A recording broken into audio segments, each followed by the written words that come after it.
Hey YouTube, today's topic, as you can tell, my wife and I are 100% debt-free. We are both 46 years old, and when I say debt-free, that is including the property, our house. The reason I'm making this video is to share with you the journey that we did when we first got married 22 years ago and the journey that it's been since.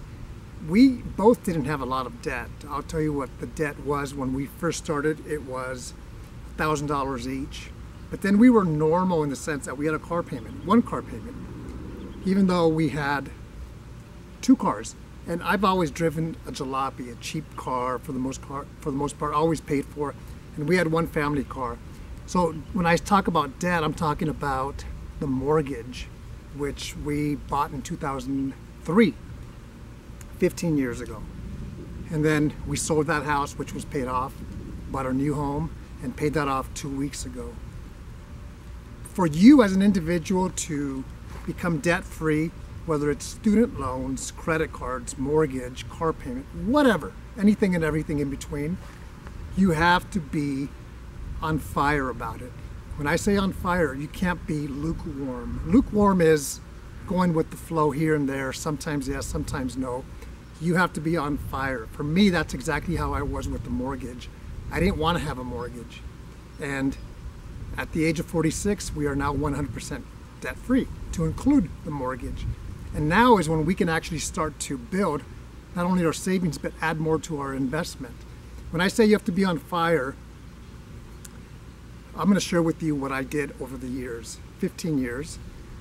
And that was, excuse me, bad allergies. That was have a part-time job if I needed to have one to make more money. It was thinking outside of the box on how to make extra money. I would sell on eBay. I would buy used.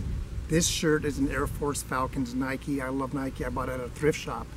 Yesterday I went to a thrift shop looking for work shirts, and I bought two of them, J. Crew, beautiful shirts, probably $80 each, and I paid $4.25. I'll take them to the cleaners and wear them to work. So you have to think outside of the box. You have to be on fire no matter what. You have to be consistent, and that is being on fire. Sometimes you're going to be able to do things, whether it's travel or buy things.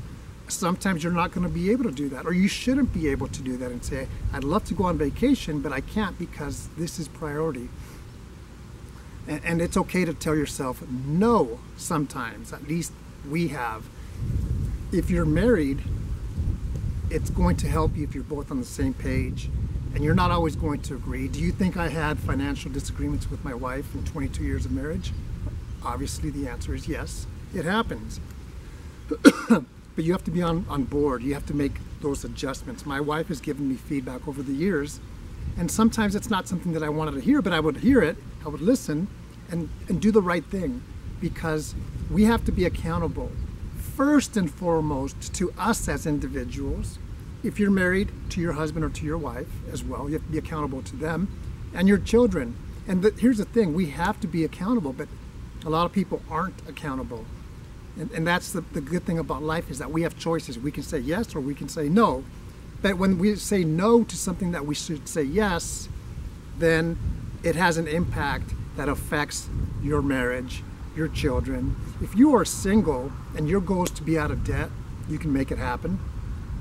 But you have to be accountable to yourself, even when nobody is watching, even when nobody knows your personal financial picture. And in most cases, nobody knows our personal financial picture because it's a very private topic. Be accountable to yourself consistently, whether it's student loans, car payment, debt. I was going to make a separate video on this topic of credit cards are not your friend or friends. And what I mean by that is, it's so easy for us to get instant gratification and go buy something when we put it on a credit card. And they're not our friends. When I listen to Dave Ramsey on the radio or YouTube, his channel, I hear people say, I have $4,000 in credit card debt, or we have 7 accounts, or we have $14,000 in credit card debt. And that is a sign of this or that. What do I mean by that? It could be undisciplined, it could be desperate, it could be having no vision. When it comes to paying off your debt, whatever type of debt you have to have a vision, first and foremost. Then you have to have a plan as to how you're going to reduce that debt, eventually eliminate that debt. You have to do that. I speak from experience. I was there too, and now I'm waiting to see what the future holds. Today is Sunday, and we announced Financial Peace University at our church. In 3 weeks, we're going to start that course. It's 9 weeks. I'm going to facilitate with another individual, and I'm looking forward to. I hope people sign up at our church to take that course, and then because I want them to invest in themselves. And we're going to have communication. We're going to guide them through that course and show them ideas, persistent, motivation, dedication, consistency. We're going to do that, whether it's 3 people or whether it's 15 people. I'm excited about that. That's what's next on the horizon for me. So I get to teach people or facilitate local, but at the same time through my channel. The financial videos don't get a lot of traffic. However, it's my passion to continue to do these things and share with the individuals who are interested. Where are you with your debt? Whether you're single or married, whether you're young or old, it doesn't matter. Finances, as I've always said, will always be an important part of your life. Are you going to take that topic of finances by the horns and manage it, as opposed to be in a chaotic state constantly where you're not good at it? Hopefully that's not the answer. There are different types of personalities. Some people are free spirit, some people are nerds. I like both. I'm a combination of both. I'm a nerd and I'm a free spirit, and I tell myself sometimes yes, sometimes no. I'm accountable to myself, and I'm accountable to my wife, I'm accountable to my children, I'm accountable to you, the viewer, who comes to this channel because you want to see what it's like about finances, or listen to my experiences or my thoughts, or you're here for the military side. It's a sweet life. The sky's the limit, but you have to be able to think outside of the box, have that vision, have that plan, and then work through it, no matter what.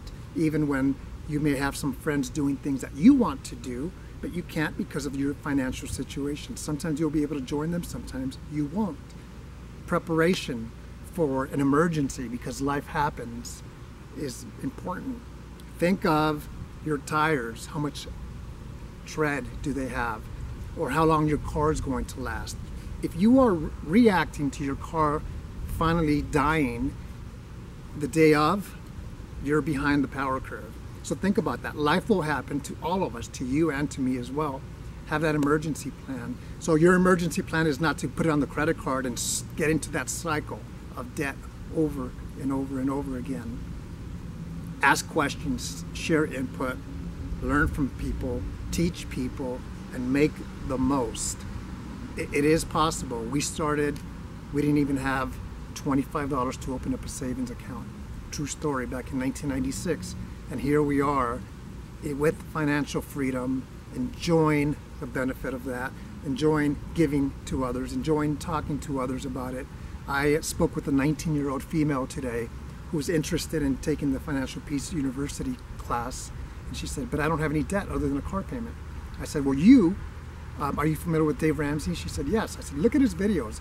You have 10 days to decide yes or no, but if you do take the course, you're going to gain a lot of that out of that course. And I do want to say, this is what I told her, congratulations for being 19 years old to come up to this booth at the church and ask about the program, because most 19-year-olds, to include myself, were not like that. Hope you enjoy it. I'm outside of the Broadmoor area. Take care.